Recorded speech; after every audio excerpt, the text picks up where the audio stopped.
Hey y'all, welcome back to the channel.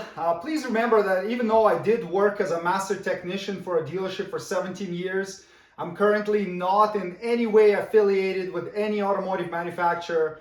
All opinions expressed in this video are my own, and any and all trademarks are the property of their respective owners. Today we'll be doing an oil change on this beautiful 2023 Toyota Sienna hybrid. So this vehicle sits pretty low. It's unlikely you'll be able to climb under it or crawl under it and get to the oil filter and the drain plug.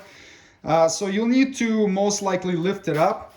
Either drive the front wheels onto the ramps or lift up at the lift points right here. You see these two cutout marks? So you can lift up by the pinch weld here.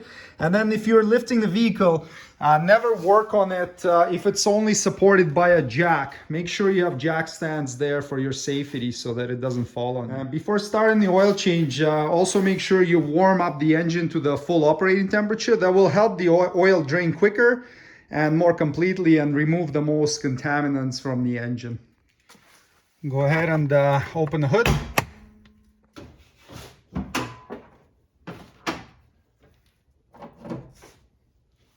Once the vehicle is securely in the air, go ahead and locate the cover that you need to remove to access the oil filter and the drain plug. Remove the 4 10mm head screws and take the cover out. Place an oil drain pan under the engine and open the oil pan drain plug using a 14mm wrench or ratchet. And then just watch out because the oil will be hot since you warmed up the engine. Unscrew it and try not to spill oil over yourself. And get ready to pull the plug out. And now let the oil drain out completely. Once the oil flow slows down to a drip or a small trickle, you can remove the old gasket. I just use a flat blade screwdriver and just tap on the end of it with a wrench.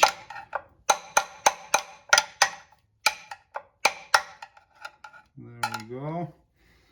So that guy's off, and then just check, make sure there's no old gasket material on there, and also grab your drain plug and clean it up and make sure it doesn't have any gasket material in it either. Now grab a new drain plug gasket, install it on the drain plug and reinstall the plug.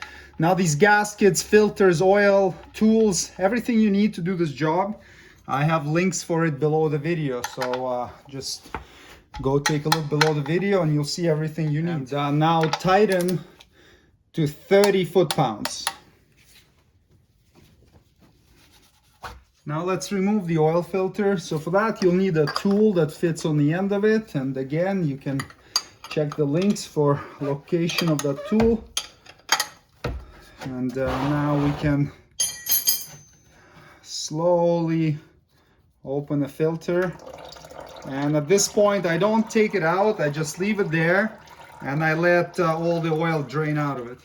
All right, now we can take it out. Try not to drop it into your oil drain pan because it makes a big splash and the oil ends up leaking everywhere. So just drain it out and then dispose of it according to your local guidelines. Take it to a recycling center.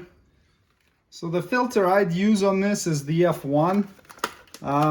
It's a little bit bigger than what comes on it from the factory. So let's take the plastic off here. It's already pre-lubricated, so you don't need to put any oil on it. Now compare the size of these filters.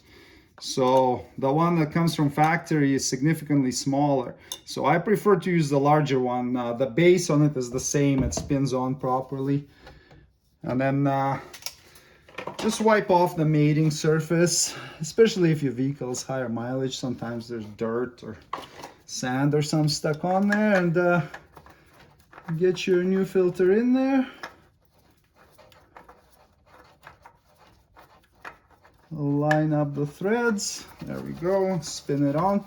So the spec is 13 foot-pounds. Now it's kind of hard to get a torque wrench in there a lot of the times. So the other spec is once it touches, do 3/4 turn. I pretty much tighten it as tight as you can by hand.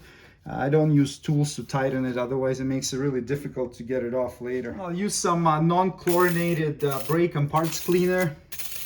Just clean off any of the oil residue. Dry it up. Now reinstall the cover with the 4 screws. Be gentle with it. You don't want to... There's a lip right here, so that gets inserted first.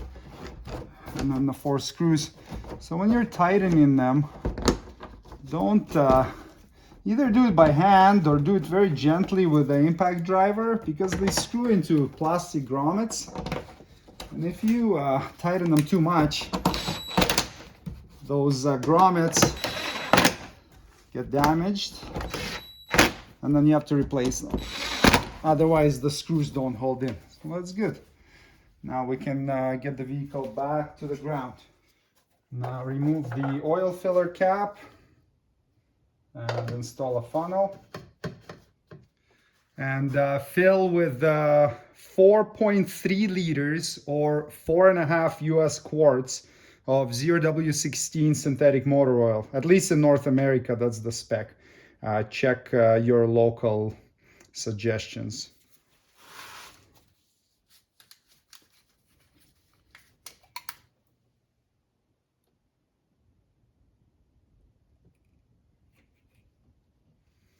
Once you're done filling, remove the funnel and reinstall the oil filler cap.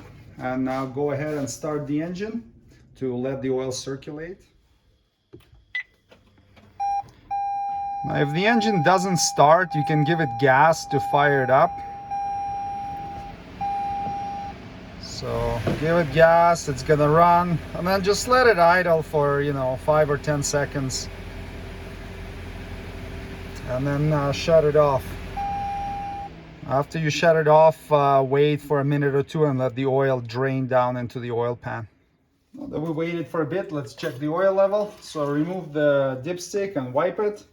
Reinsert it fully. And pull it out and check the oil level.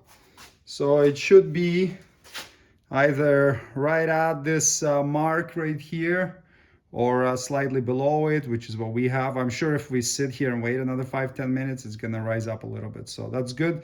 Take some of this oil here and then just apply it to this O-ring, because if you never do this, eventually it will start getting stuck. And reinstall it. All right, let's go ahead, close the hood, and we can reset the maintenance reminder interval. So to reset the maintenance reminder on the Sienna, you gotta either start the vehicle or you can turn the ignition on by pressing the power button on twice. So now we can just use this to back out of the warning screen. And then you can use the left and right buttons, navigate to this little gear right here, that's the settings, and then go up, and then vehicle settings, press OK, press and hold it, and then go up again, and you have your scheduled maintenance and oil maintenance. So scheduled maintenance will give you a reminder every 5,000 miles or 8,000 kilometers. And then oil maintenance will give you an oil change reminder every 10,000 miles or 16,000 kilometers. So for example, if you're doing a #1 service, which does not include oil change, you would just go schedule maintenance and reset this. You can also do that during the oil change as well, so it can remind you in 5K. And then when you do an oil maintenance here, you can reset it this way. So this will remind you to do an oil change in 10,000 miles. And there you go, reset's complete. You can turn the ignition off and you're done. Thanks for watching. Please subscribe if you'd like to see more Toyota Sienna maintenance and repair videos. See you next time. Cheers.